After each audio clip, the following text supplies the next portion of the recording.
how to add slider to WordPress website. So in this short tutorial, I'm going to explain you how you could add a slider on your WordPress website and make it look much more better. So guys, before I begin, I create a lot of WordPress tutorial plugin reviews, so please consider subscribing. Now let's get back to the video.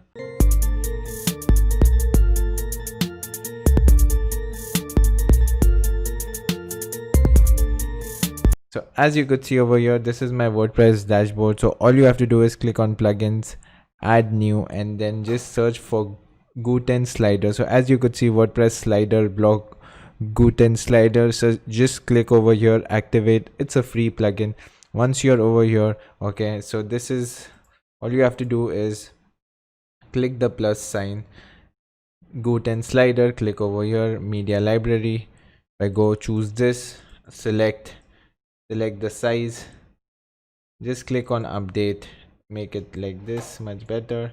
You can change all the settings over here, and then as you could see over here, if I just refresh, everything looks good. It's a good slider. You can use it on your website. It's professional. And that's it for today's video, guys. I hope you really enjoyed it. If you find this valuable, please consider subscribing. And if you would like to learn about how to get free traffic to your website, I have a free course. It's down below. The link is down below. Go and check it out. And that's it for today's video. Yavar Khan signing off.